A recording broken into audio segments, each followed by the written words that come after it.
124번 문제 살펴보겠습니다. 124번 문제에서는 1부터 200까지의 자연수의 곱을 n이라고 할 때 n이 7의 k제곱으로 나누어 떨어진다면 이 k값 중 가장 큰 것이 무엇이 가능한지 물어보고 있습니다.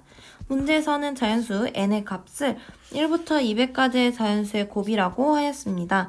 따라서 n은 1 곱하기 2 곱하기 3 곱하기 4 곱하기 쭉쭉 곱해서 200까지의 곱이라고 표시할 수 있으며 문제에서 이 n이 7의 k제곱으로 나누어 떨어진다고 이야기하고 있습니다.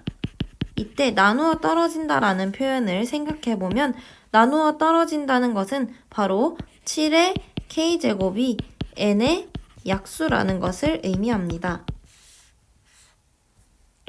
약수라는 것이 7의 k제곱 곱하기 네모가 n이 되어야 되는 수이기 때문에 반대로 n 나누기 7의 k제곱이 나누어 떨어진다라는 것과 동일해지기 때문입니다.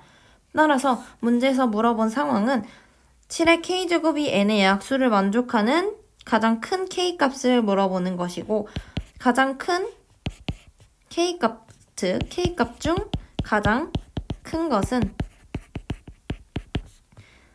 n을 소인수 분해했을 때 나오는 7의 지수가 바로 가장 큰 k의 값이 됩니다.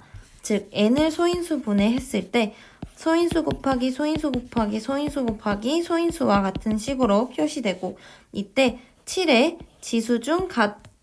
지수의 값이 바로 가장 큰 k의 값이 된다는 이야기입니다. 왜냐하면 소인수 분해된 상태가 7을 가장 많이 거듭제곱으로 표시해 놓은 형태가 되기 때문입니다.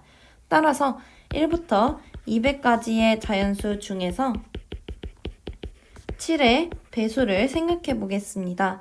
7의 배수에는 7이 포함되어 있기 때문에 여기 소인수 분해를 했을 때 전체 총 7이 몇 번 포함되어 있는지 알 수 있기 때문입니다.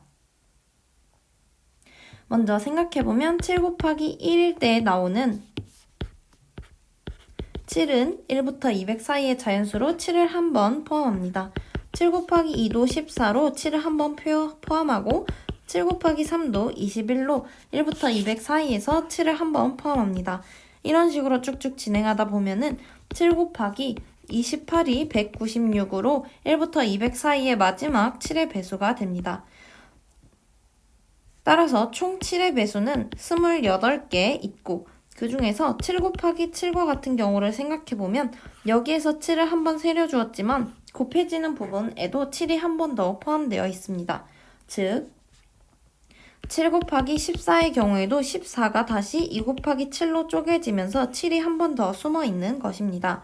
따라서 다음 수들 중에서 7 곱하기 7에 7이 한 번 더 포함되어 있고 7 곱하기 14에 14 속에 7이 한 번 더 포함되어 있으며 7 곱하기 21에 21이 3 곱하기 7로 7을 한 번 더 포함하고 있습니다.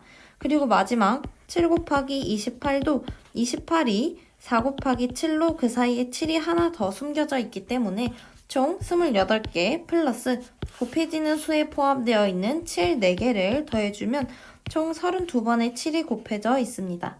따라서 7의 지수는 32가 되고 따라서 가장 큰 값은 소인수 분해했을 때 7의 지수가 되는 32입니다. 정답은 따라서 3번이 됩니다.